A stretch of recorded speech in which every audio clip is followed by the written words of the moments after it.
সুপ্রিয় দর্শক, আরজিকর কাণ্ডে মহিলা চিকিৎসকের মৃত্যুর ঘটনার তদন্ত নিয়ে এবার একেবারে বাড়তি তৎপরতা শুরু করেছে কেন্দ্রীয় তদন্তকারী সংস্থার সিবিআই আধিকারিকরা। কারণ আরজিকর কাণ্ডে মহিলা চিকিৎসকের মৃত্যুর ঘটনা প্রায় 7 মাস অতিক্রান্ত, কিন্তু এখনও পর্যন্ত ন্যায্য বিচারের দাবিতে সুপ্রিম কোর্ট, হাইকোর্ট, এমনকি দিল্লিতে গিয়ে সিবিআই কর্তাদের দরজায় দরজায় ঘুরছে তিলোত্তমার পরিবার। কারণ তাদের অভিযোগ, আরজিকরের মতো এই নৃশংস হত্যাকাণ্ড কিছুতেই ধৃত সিভিক ভলেন্টিয়ার সঞ্জয় রায়ের একার পক্ষে ঘটানো সম্ভব নয়। এই আবহে সিবিআই প্রধান প্রবীণ সুদের কাছে এই রাজ্যের সিবিআইয়ের কর্তা সীমা পাহুজার বিরুদ্ধে অভিযোগ জানিয়ে এসেছিল নির্যাতিতার মা বাবা। সীমা পাহুজার বিরুদ্ধে তদন্ত করা হোক, এমনও কিন্তু গুরুতর অভিযোগ তুলেছিল নির্যাতিতার মা বাবা। শুধু তাই নয়, সুপ্রিম কোর্টে দাঁড়িয়ে নির্যাতিতার মা বাবা দাবি করেছে যে এই তদন্ত কলকাতা হাইকোর্টে পাঠিয়ে দেওয়া হোক। কলকাতা হাইকোর্টের তত্ত্বাবধানেই তদন্ত করুক কেন্দ্রীয় তদন্তকারী সংস্থার সিবিআই আধিকারিকরা। সেই মতো নির্যাতিতার মা এবং বাবার কথায় গুরুত্ব দিয়ে সুপ্রিম কোর্টের প্রধান বিচারপতি জাস্টিস খান্না এই মামলাকে কলকাতা হাইকোর্টে ট্রান্সফার করেছে। তারপরই এই রাজ্যের কেন্দ্রীয় তদন্তকারী সংস্থার সিবিআই আধিকারিকরা আরজিকর কাণ্ড নিয়ে একেবারে বাড়তি তৎপরতা শুরু করেছে। আর বাড়তি তৎপরতা শুরু করতেই আরজিকর কাণ্ডে মহিলা চিকিৎসকের মৃত্যুর ঘটনায় একেবারে নয়া মোড়। কারণ আরজিকরের সেই রাতের বিশেষ মুহূর্ত এক নার্সের মোবাইলে। এতদিনে অন্তরালে ছিলেন সেই নার্স। তিলোত্তমা মামলায় শেষমেশ সিবিআই ডেকে পাঠালো সেই শম্পা দাস নামে এক নার্সকে। আর এতেই রাজ্য রাজনীতিতে একেবারে নতুন করে শোরগোল পড়ে গিয়েছে। আর এই নার্স শম্পা দাসকে সিবিআই 3rd ডিগ্রি দিতেই নিজেকে বাঁচাতে মুখ খুলেই বিস্ফোরক দাবি করলেন। আর তাতেই একেবারে রাজ্য রাজনীতিতে নতুন করে হইচই পড়ে গিয়েছে। কি দাবি করেছে ওই নার্স দেখুন দর্শক। সিবিআইয়ের তলবে হাজিরা আরজিকরের চেস্ট মেডিসিন বিভাগের 4 নার্সের। ঘটনার দিন কর্তব্যরত 7 জন নার্সকে তলব করে এজেন্সি। জিজ্ঞাসাবাদের জন্য আজ হাজিরা দিলেন 4 জন নার্স। তাদের মধ্যে একজন হলেন শম্পা দাস। এই শম্পা দাসের মোবাইলে একটি ভিডিও নিয়ে বিস্তর জল্পনা উঠেছিল। তিলোত্তমার বাবা মা প্রথম থেকেই অভিযোগ করেছিলেন সিবিআই তদন্তভার হাতে নেওয়ার পর সেই রাতে আরজিকরে কর্তব্যরত সকল নার্স ও চিকিৎসককে সঠিকভাবে জিজ্ঞাসাবাদের আওতায় আনেননি সিবিআই। তাদের বক্তব্য ছিল সেই রাতে ঠিক কী ঘটেছিল তারা অনেকটাই জানেন। তাদের বয়ান তদন্তের আওতায় আনা হোক, তা অত্যন্ত গুরুত্বপূর্ণ। এমনকি সূত্রের খবর, আরজিকরে কর্তব্যরত এমন অনেকেই যারা আন্দোলনের সঙ্গে প্রত্যক্ষভাবে যুক্ত ছিলেন বা সমর্থন জানিয়েছিলেন, তারাও এই নার্স শম্পা দাসের নাম করেছিলেন। সূত্রের খবর, শম্পা দাস নিজের ঘনিষ্ঠ মহলে জানিয়েছিলেন তার কাছে সেই রাতের একটি ভিডিও ছিল, যেটি তিনি ডিলিট করতে বাধ্য হয়েছিলেন। কিন্তু কি সেই ভিডিও সেটা আজও জানা যায়নি। এটা নিয়ে বিস্তর জল্পনা ছড়ায়। আন্দোলন পর্বে অনেকেই তার কাছে পৌঁছানোর চেষ্টা করেছিলেন, তার বাড়ি পর্যন্ত গিয়েছিলেন বলে খবর, কিন্তু বারবারই নিজেকে আড়াল করে রেখেছিলেন এই নার্স।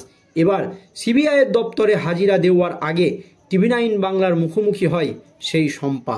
TV9 বাংলার তরফে তাকে প্রশ্ন করা হয়, আপনার কাছে কি কোনো ভিডিও ছিল? আপনি কি মোবাইলে কোনো ছবি তুলে রেখেছিলেন? চুপ করেছিলেন একজন নার্স। তাকে প্রশ্ন করা হয়, আপনি কি নিজেকে এইভাবে আড়াল করে রেখেছিলেন? কেন আপনি নিজেকে এইভাবে আড়াল করছেন? তখন মুখ খুলেন, বলেন আড়াল করার কি আছে। তাকে ফের প্রশ্ন করা হয়, আপনার কাছে কি কোনো ভিডিও ফুটেজ ছিল সেই রাতে যেটা আপনি ডিলিট করে দিয়েছেন? উত্তরে ওই মহিলা বলেন না। আপনি কি ইন্টার্ন অ্যাপয়েন্টে রক্তদান দেখেছিলেন বা রক্তের দাগ দেখেছিলেন? সেই প্রশ্নের উত্তরে চুপ করে থাকেন তিনি।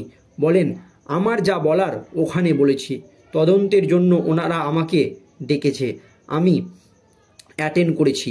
আবারও প্রশ্ন, তিলোত্তমার বাবা মাও বলেছিলেন আপনার বক্তব্য অত্যন্ত গুরুত্বপূর্ণ, আপনার কাছে ভিডিও ফুটেজ পর্যন্ত রয়েছে সেই রাতের। কি বলেন উত্তরে ওই মহিলা, দেখুন দর্শক। উত্তরে, কি জানি, আমি কিছু জানি না। পাল্টা তিনিই প্রশ্ন করেন, কিসের ফুটেজ, কি ফুটেজ? প্রশ্ন, তাহলে কি সবটাই ভুল বলেছেন তিলোত্তমার বাবা মা? আপনি কি সবটাই হ্যান্ড ওভার করে দিয়েছেন?